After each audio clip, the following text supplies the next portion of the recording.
Hello, all, and welcome to the Movie Bears podcast. I'm Brad Harris, and each week I'm joined by hairy, hunky, huggable homos, our four H's, to review film and discuss movie news sometimes. Today, yes, we are. As usual, I'm joined by Jim Pugliafico. Hi, guys. Hello, everyone, and welcome to the podcast. And Will Lindis. Hey, boys. I'm glad to be back to talk about movies with everyone tonight. And as yet another super special treat, last week Chris Lopez, the sexy voice of the podcast, joined us, and we're lucky enough to have him again this week. Chris, welcome back. Hey, thanks, Brad. Good to be back. It's a twofer. We get him 2 weeks in a row. Woohoo! I'll take it. All right. So this week we are experiencing a little bit of a good movie drought. Would you guys agree? Yeah. I don't know if you saw it, and it's not my movie news, but I don't know if you saw the report that last weekend was like the worst movie sales weekend since like '98 or something crazy like that. Wow. Yeah. There was nothing out there that was that really opened. I mean, the leading movie last week was Guardians of the Galaxy again. But I mean, so you know that when a movie's been out like 6 or 7 weeks or whatever it's been, and it's the number one draw, you just don't have a lot, a lot out there. I don't know, man. As above, so below was pretty riveting stuff. Yeah, well, I'm actually surprised that the Turtles aren't drawing in more people, but oh well. The what? Yeah, exactly. The Teenage Mutant Ninja Turtles. Well, I think Guardians of the Galaxy is really thriving on, hey, I want to go see this movie a second time, a third time, a fourth time, and I don't know that Teenage Mutant Ninja Turtles was that movie, but that's a different show. Yeah. Yeah, that was MBP E92, TMNT and Boyhood. If you haven't listened, go back. Catch up in our archives. Shameless plug. What? Anyway. Editor's note. But yeah, I think it's going to be pretty slow, right? Until, I don't know, maybe another week or so until it starts to pick up again. I don't know. I think the first movie that's really going to see any significant business is going to be Maze Runner in a couple of weeks. Yeah. That's just my thought. Is the James Gandolfini movie out this weekend? It's playing at TIFF, but I don't know when it opens. Oh, I see. Okay. Yeah. All right. Well, we do have a movie to discuss this week, despite the drought we're in. We're going to be reviewing The One I Love, the new rom-com gone wrong-ish thing starring Elisabeth Moss and Mark Duplass. It should be an interesting discussion. I can't wait to talk about it with you guys. But before we do that, it's been a little while since we've had some movie news.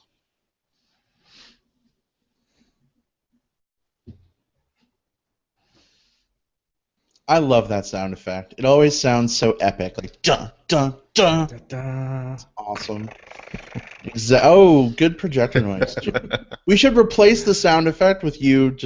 We'll make the sound effects ourselves. Well, maybe if I do a better job of it next time, we can try that. Then you Next don't have week, to get Movie royalties. Bears podcast. Yeah. Oh yeah, it'll be like the new iPhone 6 commercial. I don't know if you guys saw that on the live announcement today. Jimmy Fallon and Justin Bieber, I guess, recorded themselves doing the dun dun dun dun dun, like the whole song, like showing pictures of the phone, and it was funny. Anyway, that's a total aside. But yeah, so movie news. I will kick us off this week because not iPhone news. We're not doing iPhone news. I know that's a different podcast. It's different. It was relevant because of the music, whatever. That's my entire Facebook feed today. I know, right? I know. But so Will, you put me first in the agenda this week. Awesome. I'm down with that. I wanted to talk a little bit about Captain America: The Winter Soldier. So I know this is where we talk about movie news and stuff that's coming, but I ran across a tidbit that I thought was pretty cool on Slash Film. And basically, do you guys watch like the honest trailers that come out for movies? Oh yeah, those are a lot of fun. Once in a while. Yeah. Okay. Well, I'm a big fan of honest trailers, especially like for the Batman films. They point out the big, huge plot holes, and they're fun. Jim, I think we watched the honest trailer for Game of Thrones. Remember before? Yeah, I don't watch many of them, but you were Okay. telling me that I should see that one. Yeah. Well, anyway, the director has gone on record in saying that because he's an avid fan of the honest trailers, he thinks they're hilarious. When they were sort of kicking around their plan and reviewing the logic of the film, they kept asking themselves, does this make sense? Is this something that is going to end up in an honest trailer of our movie? And so they sort of used that as a means of making sure the logic in their movie was as tight as possible.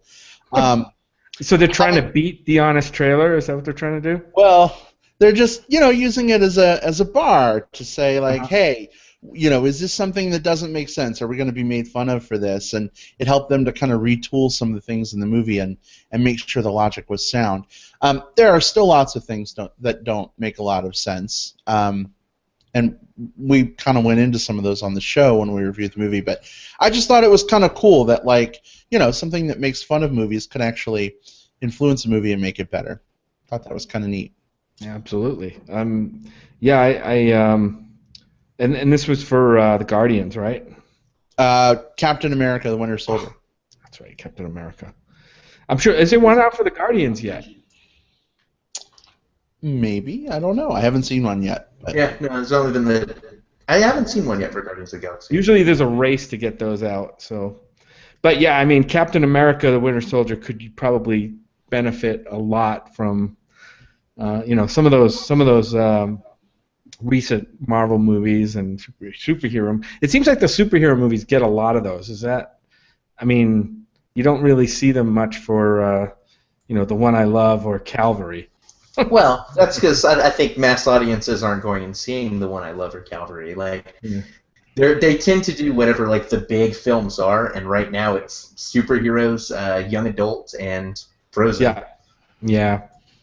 I think I remember one for the Hunger Games movies. Yeah, you'll probably see one for the Maze Runner. Oh yeah. Would not doubt it.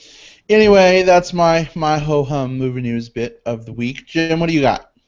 So I've got a bit about TIFF, which is and TIFF. I know we've mentioned it on the show before. TIFF is the Toronto International Film Festival, which is happening right now in Toronto, of course. And there's a ton of interesting films getting like their world premieres. Films that I'm interested in, and you'll probably some of which we've actually plugged here on the show. As upcoming movies. We haven't had a chance to review them yet because none of them really are in release yet. But there's been a lot of buzz about. I guess they're about a week or a little bit less than a week into the TIFF festival so far, and unfortunately, I have a day job. All of us have day jobs, so it's not possible for us to hit all the cool festivals. We usually hit a festival or two during the year with our vacation time, but we just can't do it all like I fantasize about in my dreams. But anyway, been following Twitter and the blogs. I'm seeing a lot of reactions, and I just wanted to maybe bring some light on what the reaction is to some of the movies some of which we've talked about on this show and plugs. One of which is getting, and all these are getting positive buzz. There are some that are kind of getting torn apart by the critics and the bloggers as they come out, but I'm not going to touch on those. But one of the movies is called Pride. I don't know if you guys remember me plugging that one. It's a British comedy about an unlikely alliance between the London gay community and the miners during a labor strike in Wales back in 1984. It's a true story, and it's getting a lot of really good buzz that it's going to be a great movie. And I'm just going to read a Twitter tweet here, I guess, from somebody saying, predicting Pride will win the TIFF People's Choice Award. Haven't laughed and cried so much in a movie in years. Hilarious, uplifting, touching film. So yeah, I'm now even more excited for some of these movies. That being one of them. Another one is the movie Nightcrawler. Have you guys heard about this one? Yeah, I think you've mentioned it a few times. Yeah, I'm stoked about it. Yeah, this one stars Jake Gyllenhaal. He's a drifter who gets into the business of being a freelance photographer in LA. That one, they say Jake Gyllenhaal is amazing. A tweet, I'll read a tweet here. It says, "If Jake Gyllenhaal isn't nominated for Nightcrawler, I'm suing Hollywood. What a movie, my heart is still racing." So that one sounds really good. Will, you're probably going to get to see some of these, I would imagine. Nightcrawler is already confirmed for Fantastic Fest, so any luck, I'll have seen that one within the next week and a half time. Oh, good. You can report back if it's as good as they say it is. A few others. A couple of biopics. I mentioned The Imitation Game with Benedict Cumberbatch as Alan Turing.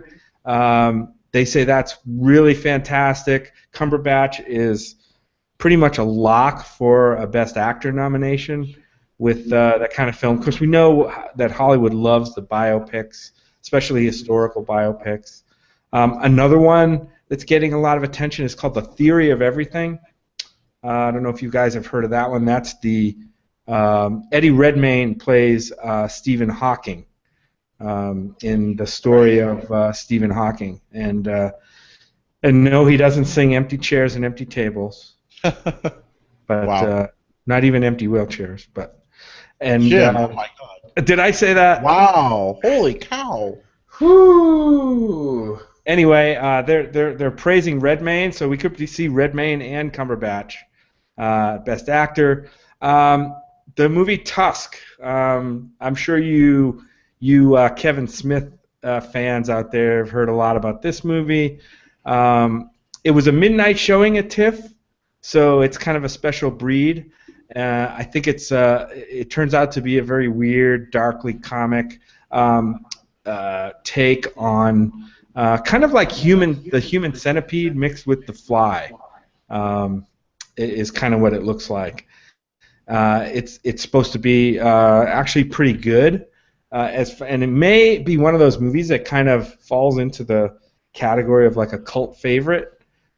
Coming out of this festival, it kind of sounds like that. I don't know if it'll get a huge mainstream following, but definitely one that could be a cult favorite. And I mean that's it. I mean I got just a couple others real quick. Whiplash with Miles Teller and J.K. Simmons is supposed to be really good. If you guys remember Miles Teller from Oh, God, now my mind is going blank. Spectacular Now. Spectacular Now, that's right. And then Birdman with Michael Keaton and Edward Norton and a great supporting cast. Supposed to be fantastic as well, not only for the performances, but the way it's presented and the way it's shot. Almost like the entire movie is almost like one long take. It's not one long take, but it's put together in that style, so... that could be pretty interesting as well. So, good stuff coming out of TIFF. It's just making me more excited for the good movies to start coming out to get past this next couple of weeks, and we should be able to start seeing a few of these movies, I hope. Indeed. All right, good stuff. Will, what have you got? Uh-oh, did we lose Will again? Maybe he's not hearing us. Will. I'm not seeing his little head moving. Yeah, his head's not moving. He's not blinking. He wins the staring contest. And you hear me now. There we go. Now we can. Will's back. Maybe. Can you hear us, Will? Yeah. Can you hear me now? Test audio. Hey. Will, are you there? I heard you for a second. It looks like you're on mute. We can see him. He's moving again. I don't think he can hear us. The beauty of live, ladies and gentlemen. That's right. We're going live. Do we want to go with Chris? Well, my fear is that if Will pops back in sort of mid-Chris comments... You might interrupt it. Yeah. Let's give Will a second. I think he's asleep there. In the meantime, let's light things on fire. Woo! Wow. We got pyro and a light show. It's for my desk candle. I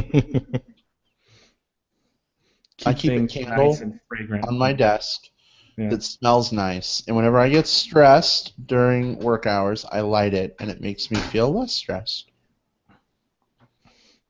I'll have to make a note where this is. I'm an aromatherapy whore. William. So, Brad, do you already have an Apple Watch? I don't, but I can't wait to get one. I'm very excited. Yeah.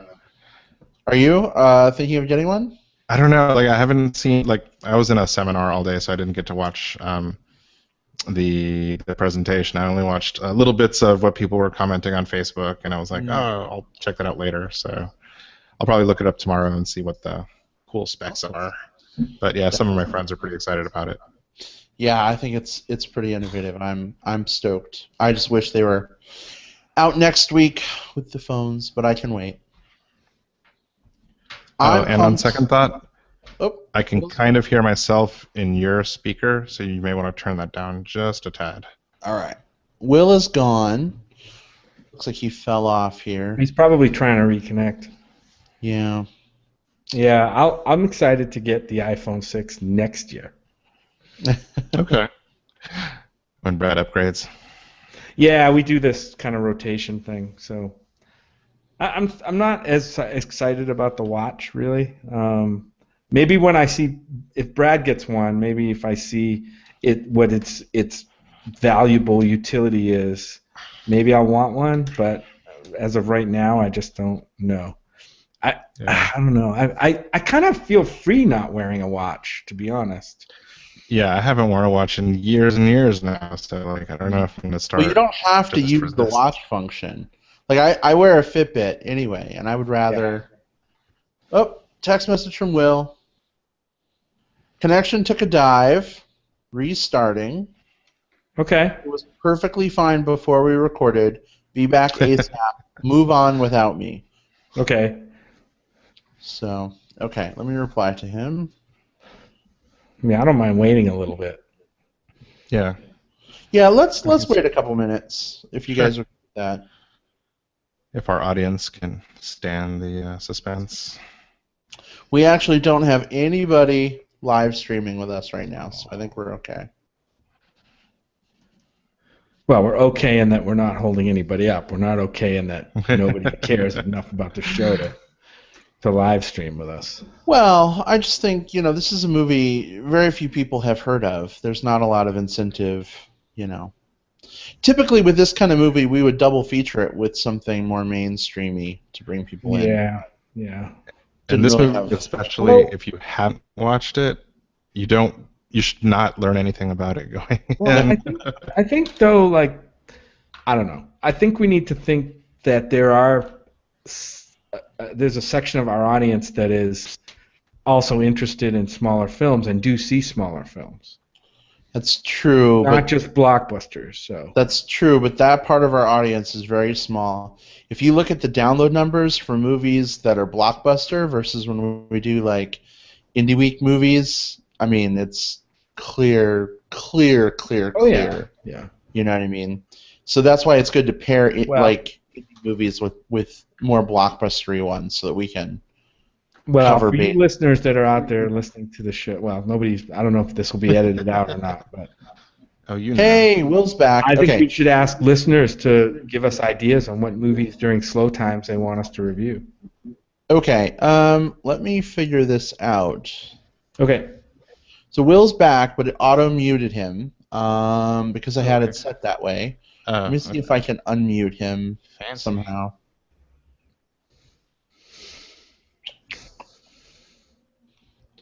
Will, can you exit and rejoin?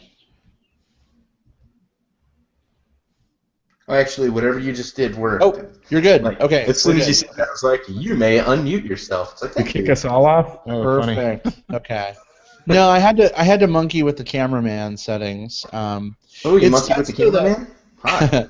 It's set so that when anyone joins, it automatically hides their audio and video and mutes them. So they can't just come on and start yelling. Exactly. So I had to go in and switch that off. So we're good.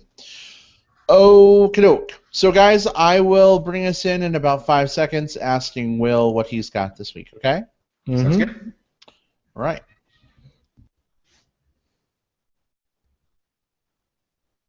What do you got this week, Will? We don't really do this very often, but do you guys want to talk about some superhero news? Because I have a couple items that might be interesting. First of all, I wanted to talk about a quote from Robert Downey Jr., and I'm paraphrasing right now, but Downey Jr., he's the guy that's played Iron Man in all of the different Marvel movies, and as of the most recent interview with him, he said there is not an Iron Man 4 in the works. Nope, nothing's on the books at all. Which is maybe a little bit disheartening to Iron Man fans who are hoping to see him in the costume again outside of the Avengers films. Maybe not as surprising with the fact that Marvel has so many other films in the pipeline. The new Thor movie is in the works, new Captain America, we've got Doctor Strange, the next Guardians of the Galaxy. We've got Marvel movies galore. This was kind of a small tidbit, but I think Marvel has a few other potential people that they could tap for other heroes. I don't know if you saw the quote from Al Pacino that he gave to Deadline.com this last week. He went to the Venice Film Festival ended up talking about the Guardians of the Galaxy film. He took his children to see it and said, you know what, it was not something I would readily go see, but my kids got me to go, and one has to draw the line at where prejudice starts and where it ends. That was good stuff. I recognized the ingenious stuff they were doing, the invention, the attractiveness of the way they're performing it. It had Shakespearean feeling to it at times. I was caught up in the big screen, the great sound. So that inevitably led the interviewer to say, okay, well, would you do a Marvel movie? And he says, you know what? Anything is possible. If there's something that would fit with me. I mean, hell, I did the Dick Tracy movie, and I got an Oscar nomination. So come on, what can I say? So, Marvel, look Pacino's way. Find him a spot. Interesting also, about Downey Jr. maybe not doing another Iron Man, or there not being one in the works at least. I can't say that I am terribly disappointed by that.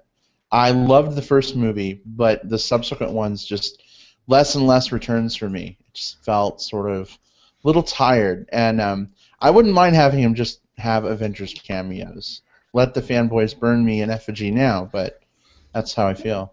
I mean, as a fanboy myself, I'm not burning you in effigy. I personally thought that the films were maybe getting. I liked the third one the best of the three Iron Man films, but I kind of like them leaving that storyline off and going into what they're doing with the Avengers: Age of Ultron. There's a lot of speculation as to what's going to happen next and what the what the next robot character is going to be, because Age of Ultron's all about robots.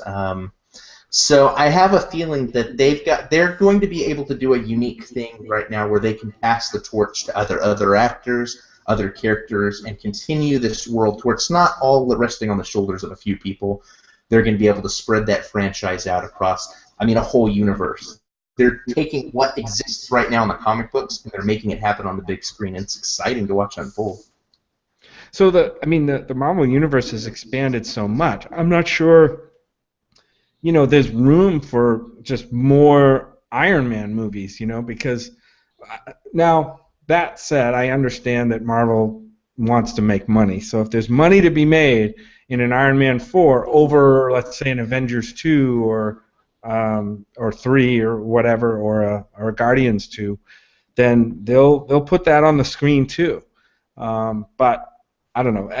I'm with you, Brad. I'm not terribly disappointed. To me, it makes room in their production scheduling and so forth for more movies, maybe out of the, a little bit off the beaten track, like Guardians, which was a big hit for them. So to me, it's kind of exciting news that they're not gonna just keep beating that drum, over and over again.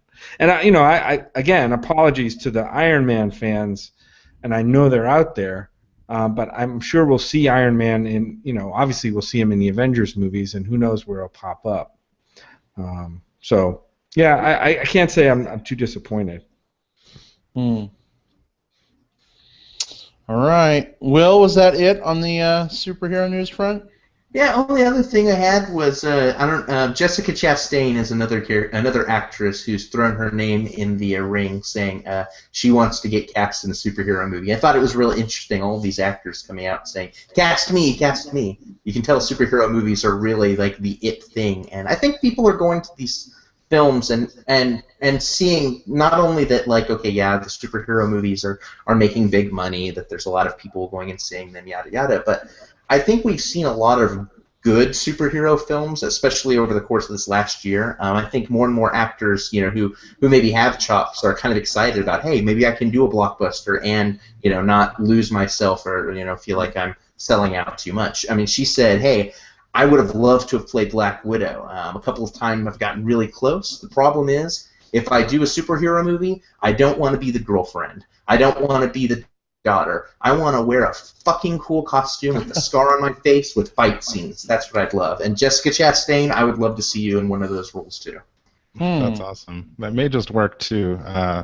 Donald Glover, I think it was a couple of years ago now, was saying that now that there is a Spider-Man of color in the Ultimate Universe, that he would love to play Spider-Man, and recently he was given that chance to voice the animated version of that. So I think that's pretty cool. So I think if you are, famous enough and open your mouth at the right time, people take notice. I would totally go see a Jessica Chastain Supergirl movie. Yeah. Power Girl. Is there a Superwoman, Supergirl comic character or storyline out there that fans are clamoring to see? Is there one? Yes, that they're clamoring to see. Maybe not as much. She's one of those. That's the point, though, isn't it? I mean, how are they going to do it if there isn't money to be made? Boobs.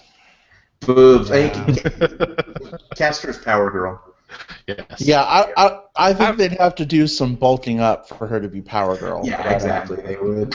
She could probably be Supergirl, with a midriff shirt. Hey, Will, can you imagine being you're going to see Guardians of the Galaxy for the second or third time, you're in the IMAX theater, and it's before the show starts, you're sitting there talking to Scott, and all of a sudden you look behind you at people settling in, and there's Al Pacino and his kids there. Can you imagine? That would be perfect. That would be freaking oh my God. Best movie experience ever. Yeah. I just want to talk to him afterwards. Like, Al Pacino, are you a Groot man or a Rocket Raccoon man? Maybe at the urinal. That's the question I want to know. Yeah. He's all 100% Drax, baby. All about that Drax. That's his. Well, I would love to ask him who his favorite character was. That would be a good find. Jim, tweet him from the MBP account. Ask him right now. Maybe we'll get an answer while we're on the show. Ooh, Maybe. Yes. That would be great. Tell him we're podcasting right now, and inquiring minds want to know. All right, I'll work on it. All right. Chris, what have you got this week?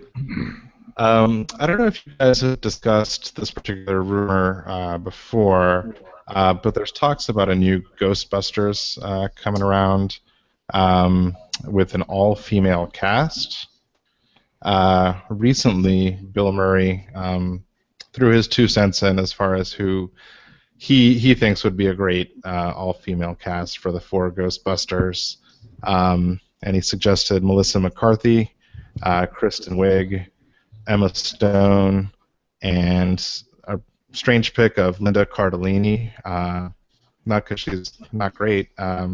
She worked on Freaks and Geeks, but I really haven't seen her too much lately. So surprised that he's still on she's still on someone's radar. Had you guys talked about this before, this particular rumor? I think we discussed briefly that it may be an all-girl cast, but I hadn't heard of anyone in particular. Yeah, we talked about it when it was the buzz about the all-female cast, but that was before the Bill Murray came out with his dream cast. I think at that point all he said was that he liked the idea or something like that.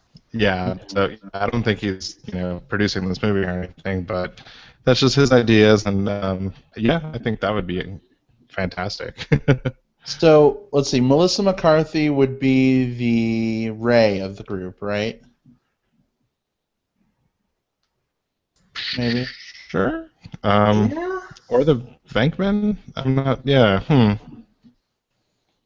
Okay. Yeah, it's hard to match. Like, I need to like get their faces on like a whiteboard or something like that and draw lines. Like, okay, Kristen Wiig can be this one. She would be a good Egon, I think.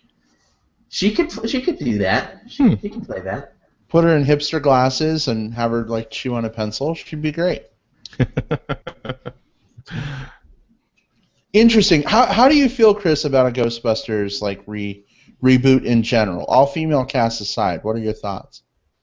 It's one of those things that it's been so long now that I don't think it could hurt, especially if they have a really strong cast.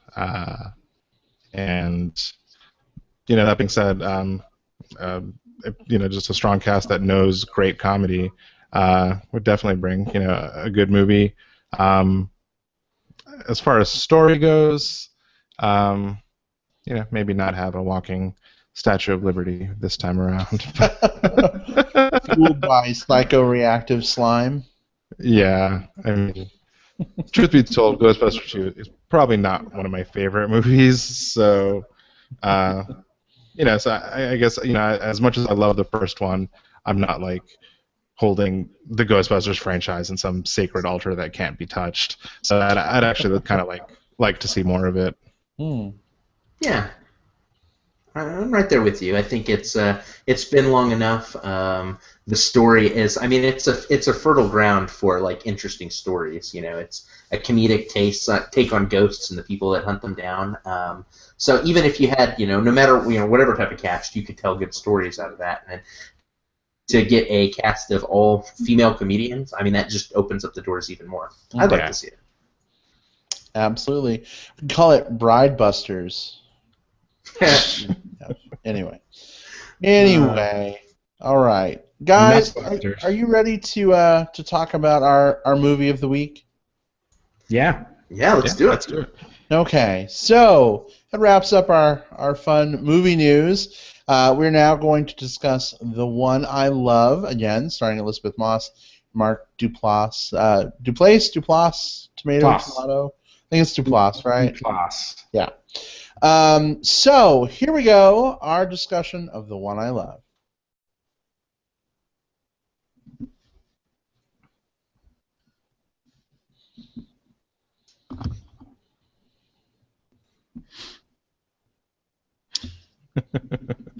All right. So, as usual, we will kick off our discussion with some brief commentary.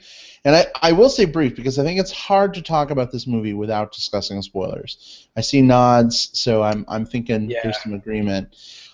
So we will just give you some quick and dirty advice on whether you should see this movie without giving you spoilers, and then we'll give you warning before we lift the veil, so to speak, and get into spoiler town. So, Chris, let's start with you first, since you are our guest extraordinaire. What do you think? Should people bother with this movie? I think so. I had a lot of fun with it, and it was surprising because I went into it knowing almost nothing, and I think interviews with the director and the writer, the production company specifically said not to ask about the plot, so you're really not going to learn a lot about it from watching these things ahead of time, from watching the trailer. You get kind of a sense of something's not going to be quite as straightforward as, a weekend getaway for this couple. But that's about it. It's I think it was shot well. I think the acting is very, very good. It definitely impressed me.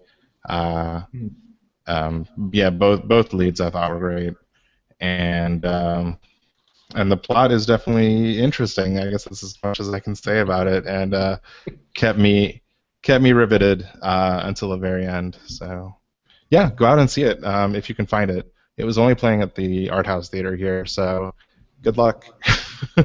That's true. Yeah, I don't think it's available on demand.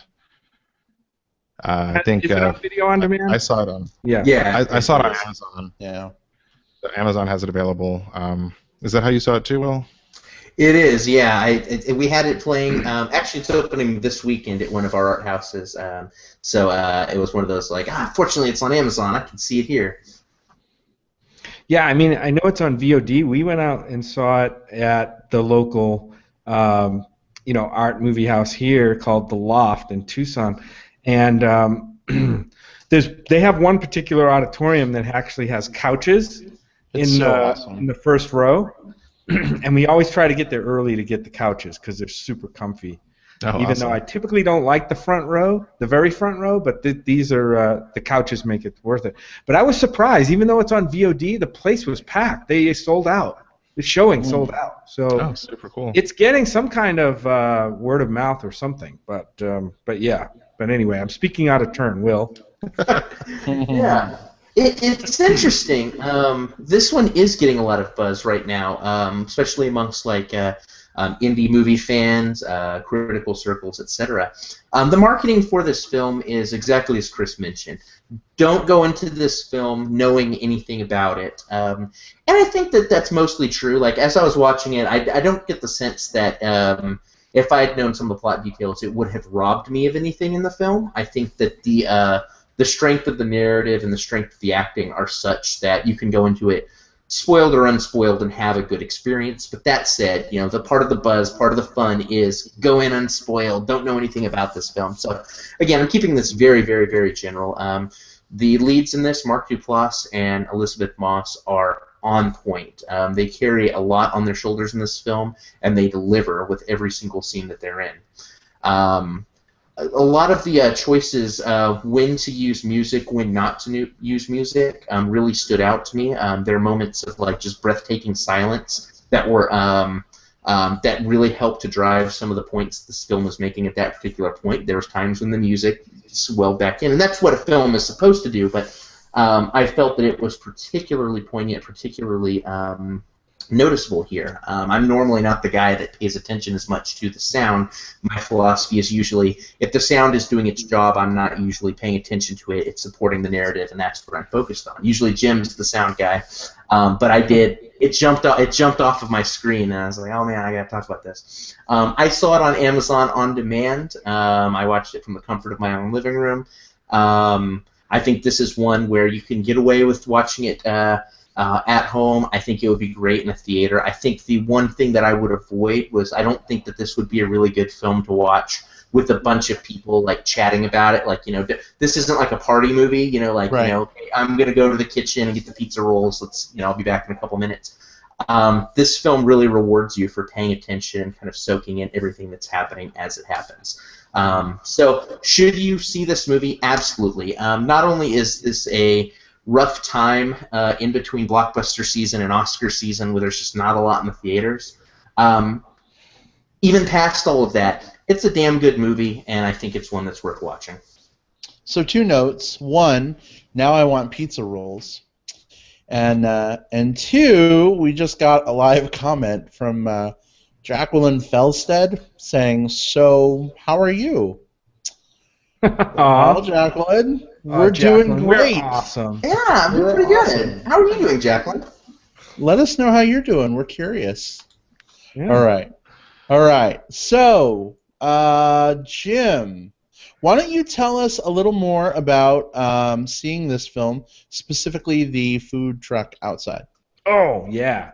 So I mentioned we went to the independent cinema, and we were greeted. Of course, we were hungry when we got there. We hadn't eaten, and we're like figuring, okay, we'll fill up on popcorn during the movie, and then maybe if we're hungry after, we might, find a place that's open late and grab some late grub.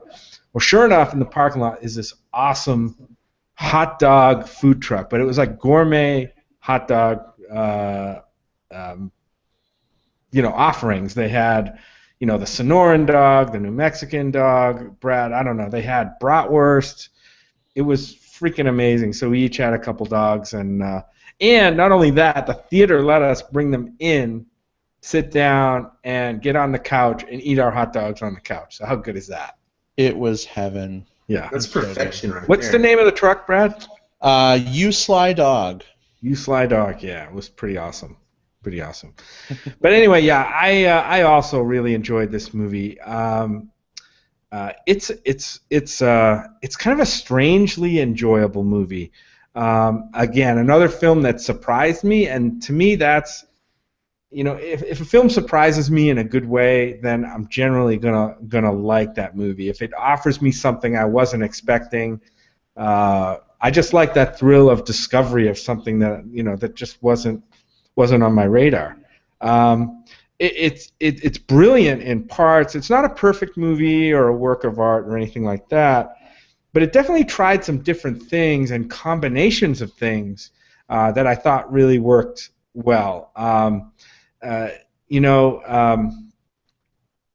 was a movie that kind of, I didn't know where it was going from the beginning. It's one of those movies you think is one way and it might be another way, but no, it's going to actually be a different way. Without spoiling too much, I mean, it's just that kind of under the radar film. Like when this movie was done, I mentioned we had a sold out house. Everyone at the end was started chattering away about the movie, like, oh my God, I wasn't expecting that, blah blah blah blah blah. And so I think people in general in the audience that we saw it with anyway really liked it. You know, the kind of movie where after you're like, why aren't more people talking about this movie? But then again, when you think about it, for spoiler purposes, I'm kind of glad they don't talk about it. Mm-hmm. Without spoiling anything, I'll just say that you know, I really echo the thought of trying to know as little as possible about this movie before going to see it. Don't ask friends about it. Certainly don't listen past the spoiler warning on this show. I went back and watched the trailer, and the trailer actually isn't that spoilery if you look at it. They've done it in a way where they've done a very good job of you know, keeping the different certain aspects of the movie kind of out of the trailer.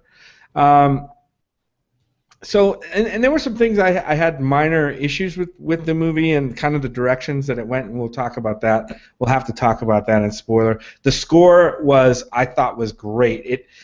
It contributed in a way that kind of kept the audience a little off balance and feeling kind of off kilter and weird, kind of reminded me of Spike Jones music a little bit, with all the weird little had weird little sound effects and percussion effects, and it was totally not really melodic at all, but definitely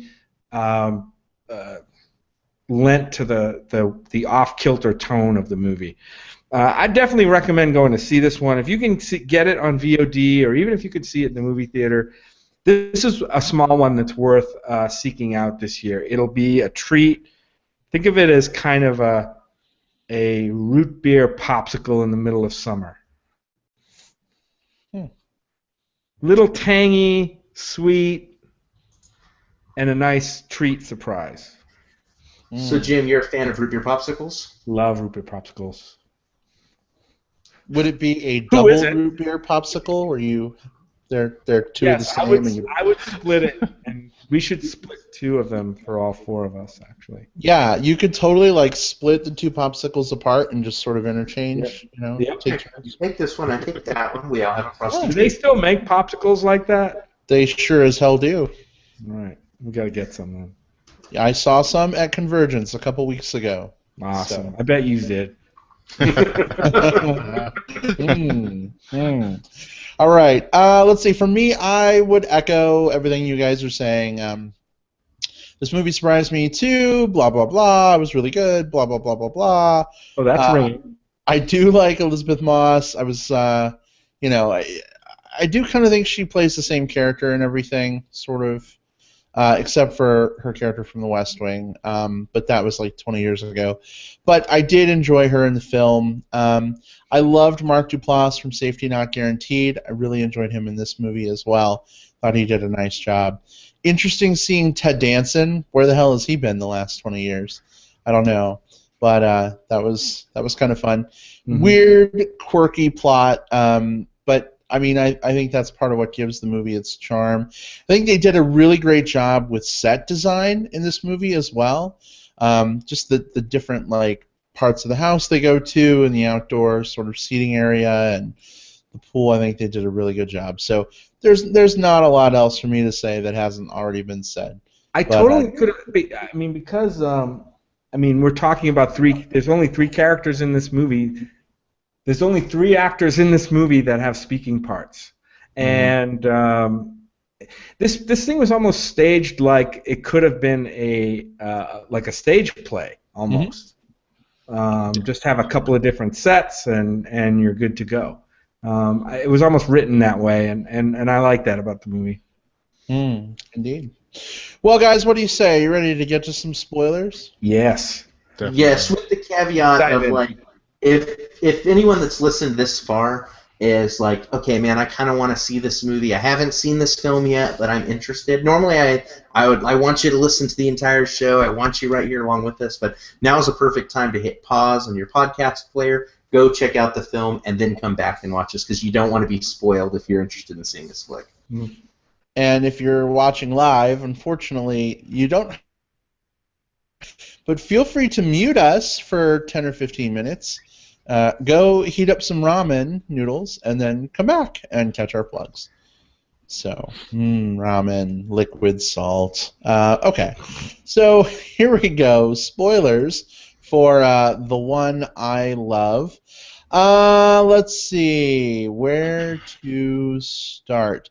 Did the trailer fake you guys out in terms of like not knowing there was kind of a weird sci-fi sort of angle twist? There's so many things, plot elements in here that the trailer totally just stayed away from, and I'm glad that they did. But yeah, I had no idea where this movie was going from the beginning. So here I am sitting back thinking that this is going to be just a relationship kind of movie, a relationship dramedy, I guess. And we get something that kind of starts out that way, but then starts to explore a lot of, at least a couple of other areas, some of which were interesting. I mean, all of which were interesting. I don't know. There's a lot more I thought they could have explored from the relationship point of view until they got kind of into the plot mechanics at the end. I thought kind of robbed us of what I was expecting to be maybe more of a relationship, kind of more of a commentary on relationships. I really thought it was going to go there, and it never did. Just talking about the trailer, though, I definitely got like a feeling of unease and like they were deliberately hiding something from there. And I think they even like mention a quote like something like, "Oh, if you like Spike Jonze or some other director, it's kind of like a mix of that." So I knew something was up. I knew not to sort of expect a straight relationship couples movie. So I guess I came into the movie armed with that. It was just a hunch, but I thought the trailer definitely said enough without saying too much. This was a rare one for me because I'm usually okay with I'll watch the trailer, I'll find out whatever I can about a film, and it usually doesn't bother me. But this one, the very first thing I heard about it was, hey, don't get spoiled. So I avoided trailers, I avoided reviews. All I knew going into this was I saw the picture, and I knew Mark Duplass was in it. That was it. So it was. It really came, like everything in this film, all the sci-fi elements and such, really came out of left field for me, and that was a pleasant surprise. That's a fun experience, and one that, admittedly, I probably don't allow myself quite as much as I should. Mm-hmm. What did you guys think of the way the movie ended? Oh wow! So the ending of this film was, to me, one of the strongest points to it. I had some quibbles, which we'll get to here in a moment, that were just quibbles, that kind of third act stuff. I liked the ending quite a bit, not necessarily because it has kind of a twist ending, which you can kind of see coming a mile away. Yeah. And I don't think the surprise of the twist is what's so interesting about it. I think it's the execution thereof. We haven't really discussed too much what the big spoil in this film is, and it's that there's these two other impersonators, so to speak, of Duplass and Elisabeth Moss, who are trying to... Ethan and Sophie, who are trying to ultimately become more and more connected to them so that they can escape this guest house and imprisoning them there. There's this moment right there at the end, right after fake Ethan runs into the wall, gets knocked down, and bong, and then the two Sophies, one of them looks down and has this really sad look on her face, and the other one looks up with kind of a happy look on her face. And what was so interesting about this is just the reading into the subtext of what each of those facial expressions means. On the surface, we're supposed to mean that as like smiling Sophie is the real Sophie, and she's happy everything worked out, and sad Sophie is the one that was the imposter, and she's upset that her fake imposter boyfriend, the big one right there.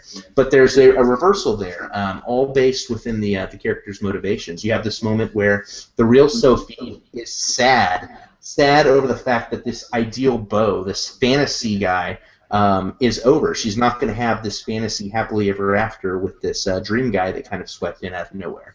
And you've got this other one, the fake Sophie, who is happy, not necessarily happy because of love or anything like that, but she's happy at this opportunity of like, hey, I can escape, I can be free.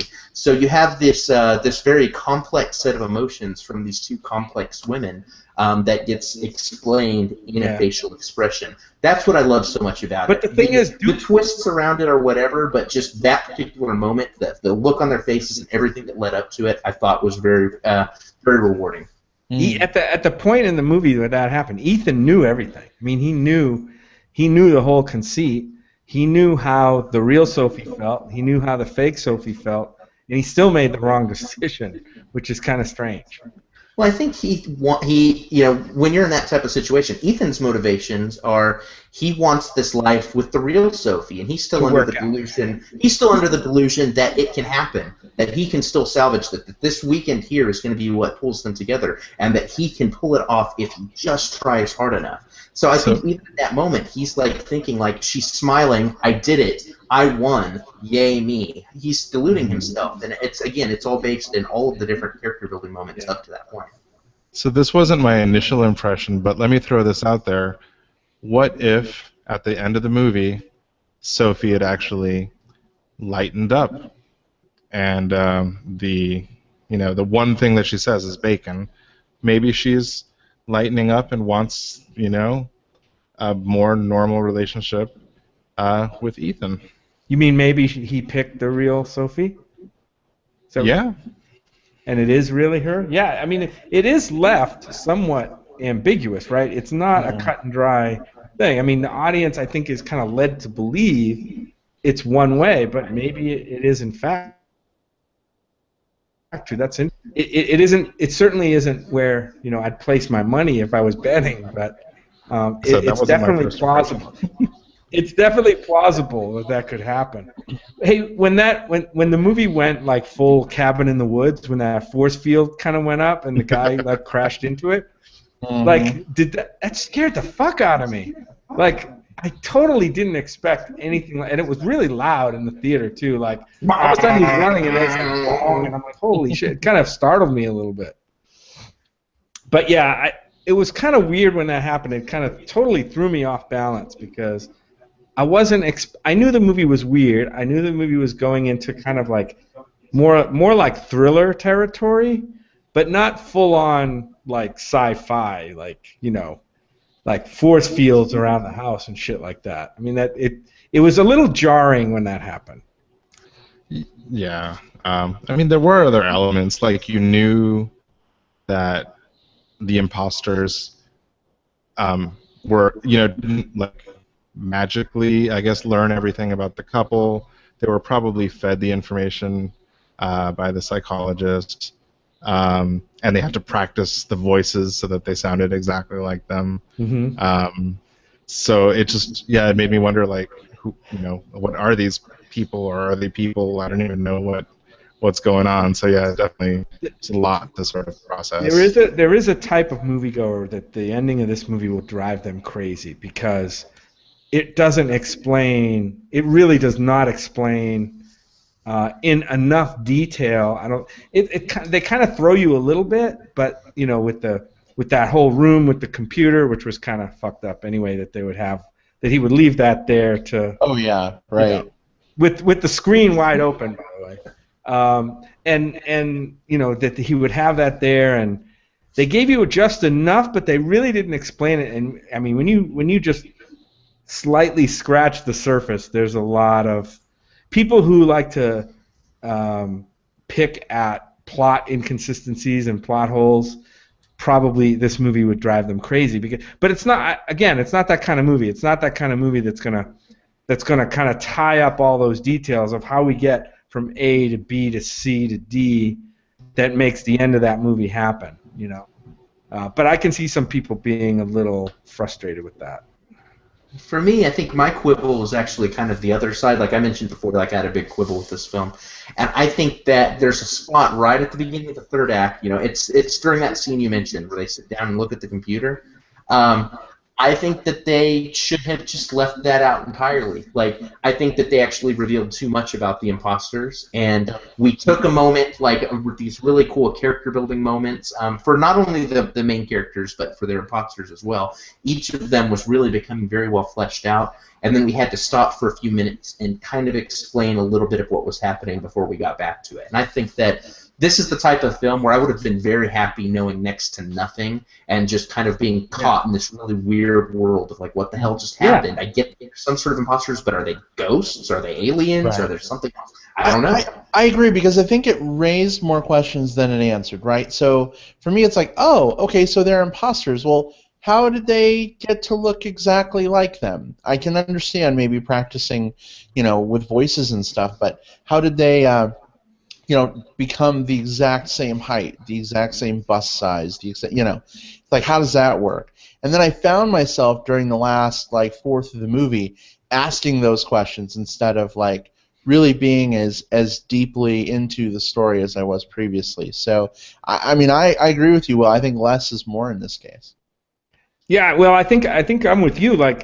I kind of like that whole metaphysical, mysterious aspect to it. And then when they started throwing out these science fiction factoids that kind of tried to sew things together loosely, I think it just made it more clunky, a little bit more clunky at the end. Yeah. And don't get me wrong. Oh, go ahead, Chris. No, I was just going to say, it may have been just that moment, I think, a little clunky, but I think it added to the mystery.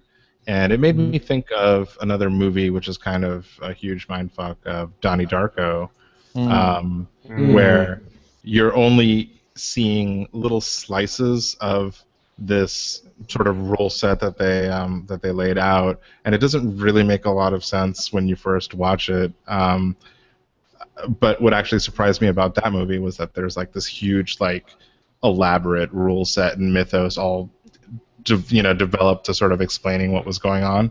I don't think I need that in a movie. I think as long as it makes sense within itself and doesn't, break any of its own rules that it's presenting to you, that I think it was okay. I'm not saying it was bad. I'm just thinking that it kind of threw me off balance, and I think some people might have an issue with it. The issue that I had with it is, so you're sitting in the first half of this movie. If you had told me that they were going to be bringing in science fiction elements, into this movie, and it was all a elaborate hoax, I totally would have not believed that it was going to end up there. And here I am thinking I was kind of really enjoying the first part of this movie because here's a couple, their relationship is broken down, they're trying to figure things out, they encounter these. We'll just call them characters. We don't know if they're figments of their imagination, or if they're actually, real people, or if it's them kind of, just like an alternate, I don't know, whatever of those people. And so this couple is entering into discussions about, oh, well, here's what you can do with the other guy, and it totally reminded me of of couples in open relationships, like having those discussions about here are the rules that we can do with other people, and you know what happens when there's gray area and when a partner kind of goes outside those rules. I was kind of really digging that part of it, and I was wondering, where is this going to go? This is very interesting. And then when they took the left turn about, you know, these really are people and they're trapped in the house and they have to get out, only two can leave, blah blah blah. It took away from that, even though it subverted my expectation. It wasn't in a totally bad way. It was just kind of odd and kind of robbed me of what I thought could have been just as much an interesting story if it had kind of stayed on that track. Right. And ultimately for me it was more just a quibble than anything else, a very minor quibble, because while I don't necessarily know that I needed as much explanation in this particular film, the other side of the coin is I am personally a very huge fan of mindfucky sci-fi films. You know, you mentioned the trailer saying, like, you know, Spike Jonze. You know, okay, I'm on board. You mentioned Donnie Darko. You know, sign me up. One of my favorite films. I even think back to a very interesting film I saw towards the end of last year. It's I think in some indie theaters still right now, and soon on video on demand, called Coherence, which is a movie that if you like these kind of claustrophobic films in that they're kind of set in one place with one cast that's doing a lot of heavy lifting around kind of a crazy metaphysical sci-fi plot, it is a great film for you to check out. You know, as much as I'm like, yeah, they could have adjusted that just a little bit here, I'm still super on board for this shit. This is like I eat this type of sci-fi stuff right up. Yeah, yeah. But what did you guys think of? I know we mentioned both actors, but I thought it was interesting to watch them play like slight variations of the same character. I thought that was really well done, and how they had different cues, you know, and they even mentioned it in the movie a couple of times. You know, the glasses and the haircut for the guy, surfer hair. Is that what it was? Yeah. And then for her, it was like the way she's got it tied in the back, and she always wore like more. You know, the real Sophie wore like sweatpants and a sweatshirt, and the guest house Sophie wore maybe like a more frilly, like what do you call it, like negligee or something like that. I just liked, you know, even not just the physical manifestations, but the characterizations and how they, you know, how their demeanor was toward Sophie and Ethan. I thought it was wonderful for the actors to do that. And in the scenes where all four characters are together, I do not know how they did that. Like, there's some great. I thought that there was some really subtle, but when you think about it, not so subtle, great CGI or whatever the hell they did to make that happen. But it was seamless. I couldn't find anything wrong with it. Yeah, they definitely did a great job from a technical aspect of blending that all together. I agree. Yeah. Yeah, that was also one of my favorite moments, the two Sophies interacting in the kitchen, where it seems like they came over to kind of make nice and introduce themselves. But yeah, in the kitchen, she's like, "Oh, maybe you can do the dishes," and she walks out. Oh, that was so good. Yeah. There was a lot of character crammed into a very little bit of space in that scene. That's actually the first scene where the imposters don't come across as these like ideal perfect others. You know, up until that, like this was perfect Sophie and perfect Ethan, and all of a sudden here we have like, oh man, she's got some claws. She put down a kind of a cruel barb here, and actually set me on edge. Yeah. Like, now I don't know what to expect from the rest of this film. Yeah. And the card game was uncomfortable too, like the super competitiveness between the two guys when they're playing poker. I thought that was pretty awesome. And and there was one scene that kind of pissed me off. Remember the scene where he drives away from the house supposedly to go to the grocery store? Yeah. But he pulls off the road and he sneaks back, and I think they both snuck into the house together. Was that it? And yeah, he timed it to where they would both go in at the exact same time to kind of break the. So they ended up having sex together, I think, right? Right. But he's the only one who got in trouble for doing something at the end that he wasn't supposed to. And that kind of ticked me off. Like, they all kind of yelled at him and ganged up on him like, hey, yeah, why'd you do that? That was a douchebag thing to do. And yet she was in the house supposedly fucking the dude that she wasn't supposed to be fucking. You know that. No one ever said anything. At that point in the argument... What's that? I think at that point in the argument, Ethan's really concentrating on getting her back and not really, or at least getting her away from the other Ethan, not trying to justify himself or, condemn her actions or anything like that. And right. And I think he definitely has to take responsibility and maybe let that slide in the heat of the moment where she's, faced with this idealized version of him and she's obviously picking him over. Over I think this was during the card game when this came up. Right. And this with this relationship, I know, we all know that they both done bad here, but there's a lot of complex things happening with these characters. All things are not equal. She holds a certain amount of power that he doesn't have. He's in the pursuer role as she's looking elsewhere. So she has. He has to be, I guess, more forgiving of things, at least to try to compensate for those things. Right, because the whole reason they were there is because he had cheated, right, in the relationship. Yeah, exactly. Right. I like that this film is able to handle these sort of complex emotions and not just be like, oh, he did it or she did it or whatever, and they're actually trying to navigate through this, mire. Absolutely. I just... I think the highlight for me is when they were first discovering these quote-unquote people, these other versions of themselves, and they were kind of negotiating out the rules around this open relationship and how they were going to deal with their insecurities, about it. I thought it was pretty interesting and pretty telling, and I thought a very well put commentary on open relationships a little bit. So guys, real quick, my Chrome has pretty much completely crashed.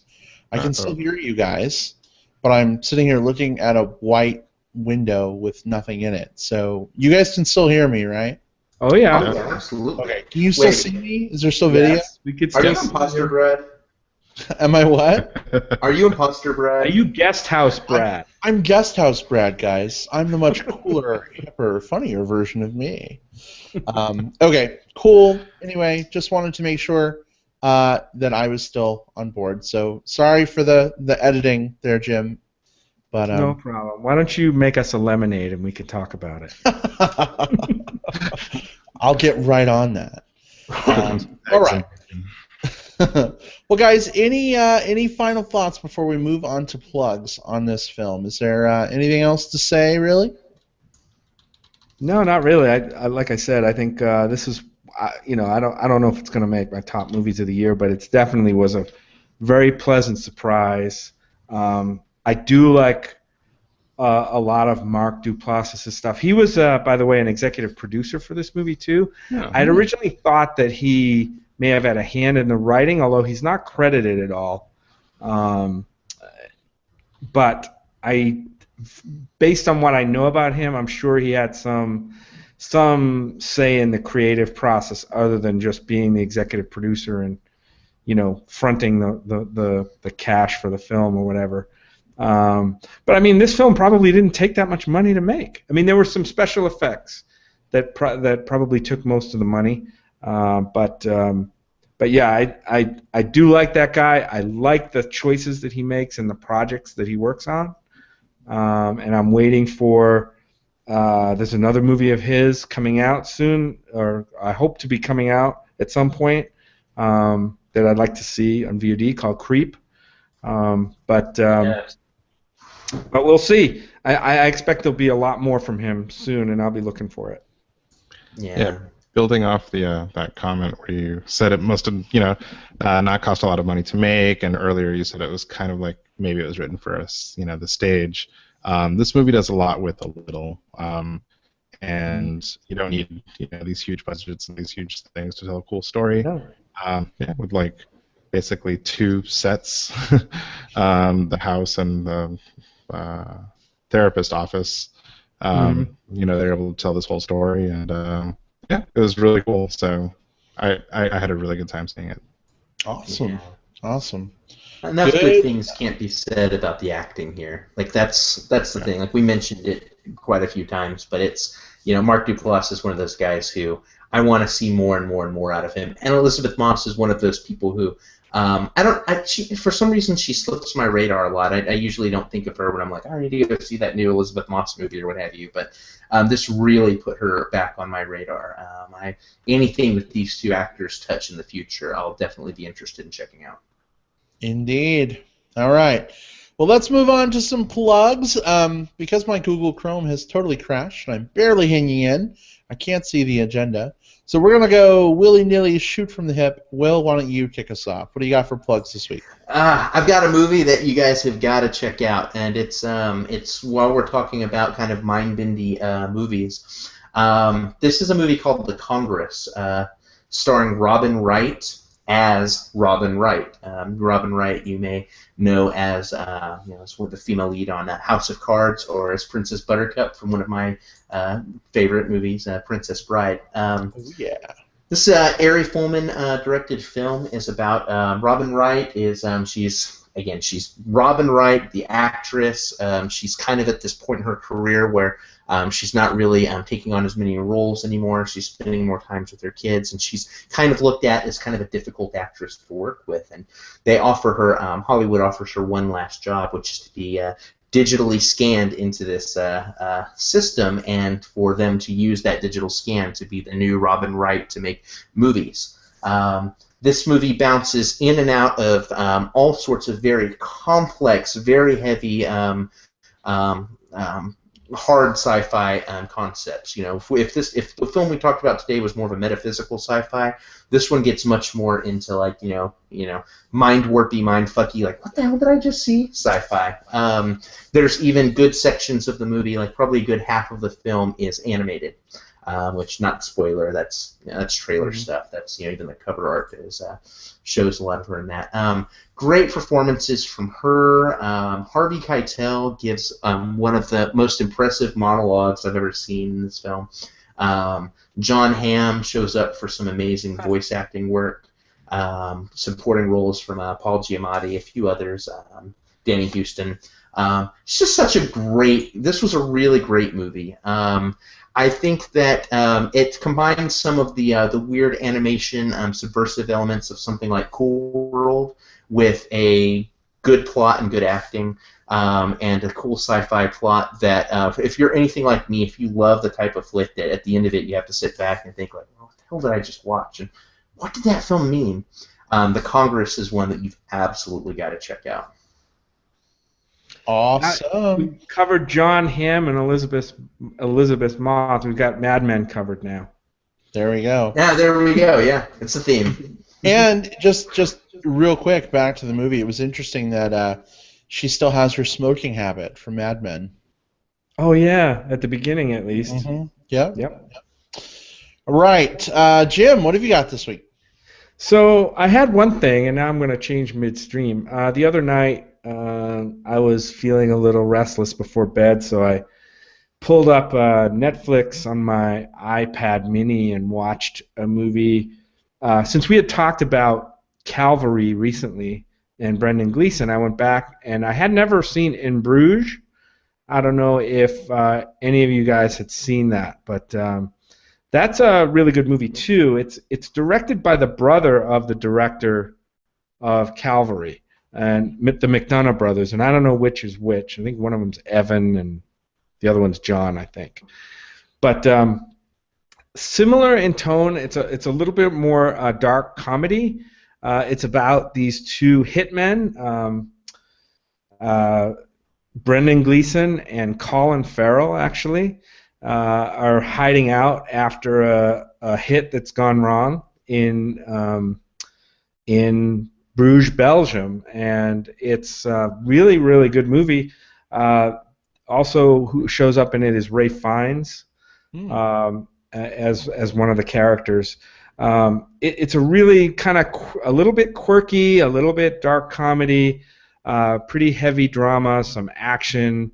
It's got a lot of good stuff. Great acting, beautiful cinematography of the city of Bruges. A lot of cool canals and old architecture and stuff that's featured in that movie. If you have a chance to go back and catch it on Netflix, I'd recommend it. It's called In Bruges. Had you guys seen it? I didn't. Heard of it, but not seen it. No. No? Yeah. Yeah, definitely worth checking out. Yeah. It's worth it. Awesome. All right, Chris, how about you? So based on your glowing recommendations, I did see Calvary, and that was excellent. I did like it a whole lot. So I did a little research, and I totally thought Jim was going to snipe my plug because he mentioned the director, John McDonough, and he has another sort of dark comedy movie with Brendan Gleeson called The Guard that also has Don Cheadle in it. And so I haven't seen that yet, but that's probably one that I'm going to watch this week at some point if I can find it. So, yeah, I guess we're on a McDonough kick right now. We could totally do a McDonough marathon at some point. There McDonough with the McDonald's. The Brothers McDonough. We'll do a McDonough marathon while everyone eats Big Macs from McDonald's. Yeah, I still think about that movie Calvary a lot. I mean, that's a sign of a really good movie when you go back and you even 2 or 3 weeks after seeing it, you're still thinking about portions of that movie. Absolutely. Good stuff, Chris. All right. For me, I don't really have a specific plug. I will say, though, that you guys have been giving us a lot of feedback on our website, and for the last almost 2 years now, we're like 3 months away from our 2-year anniversary. Yay! Yes.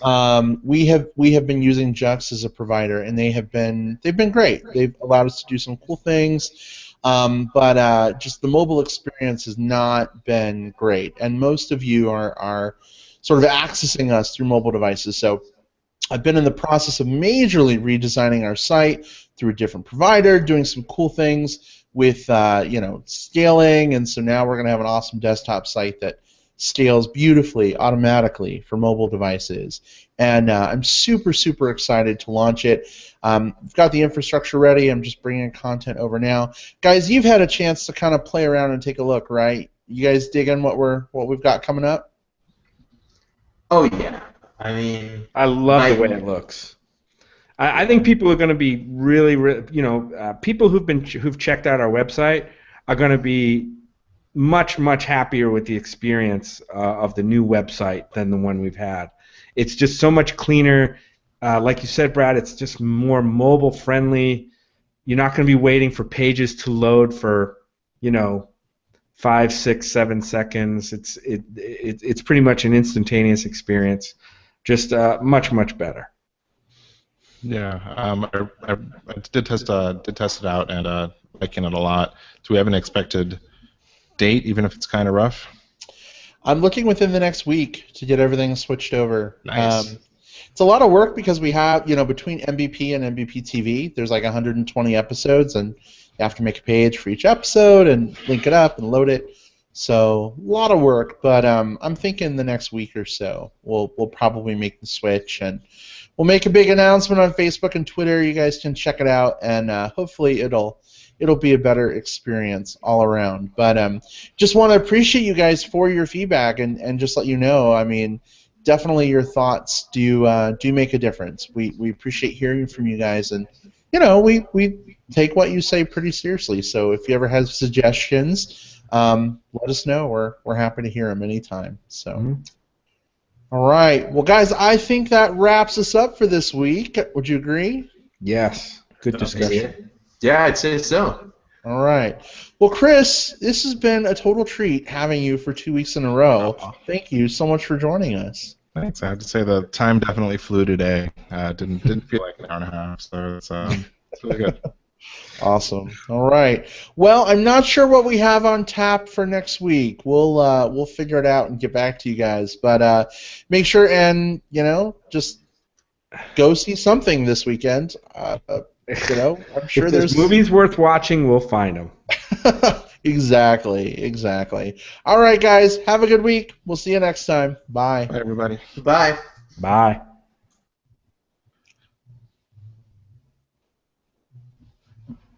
All right. So since my Chrome is frozen, I can't stop the live broadcast. How do I do Oh that? no. So any side chat discussion we have now will be a special bonus for anyone watching the YouTube video. It's okay. It's all right. Yeah. So what do you want to do for next week? What's even out this next week? We're in that same boat, right? I think we got one more week of crap. When is Love is Strange coming out in your area? Good question. I can find out. Hold on. I gotta look at the Loft website. Unless it's going to be elsewhere. Let me see. There's The Drop. I don't know if that's going to be big enough. That might be worth looking at. I think the last Gandolfini movie. Yeah, that's the one I was talking about earlier. Mm. And you guys were. So it's not at TIFF. It's actually like coming out. It may be opening next week, but it's not open yet. Okay. I think it should be. Like I've got I didn't get a chance to go to it, but there was a promo screening in my area tonight, which means that should be opening on Friday. Cool. Okay, so That could be fun. I'm still looking for Love is Strange. Zero Theorem doesn't open up for another week and a half.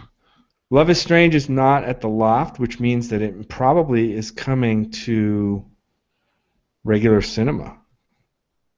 Oh, really? Possibly. Let's see. Dolphin Tale 2.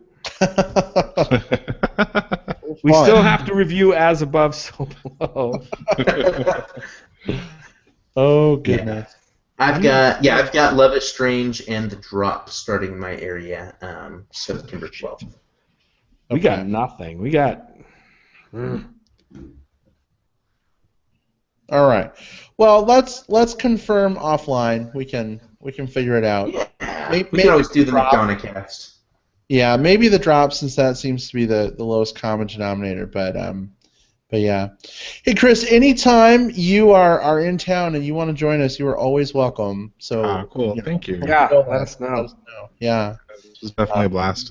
It's good to hang out with you guys. Yeah. We Google hang out with you guys. virtuosity in full form, right? Yeah. All right, guys. Have a great one. Take care, Chris. Give our love to Jason. We'll give our love to Wiggles. Yeah. Most certainly will. All right. Good night, guys. Condolences again. Good night, guys. Bye. Bye. All right. Bye.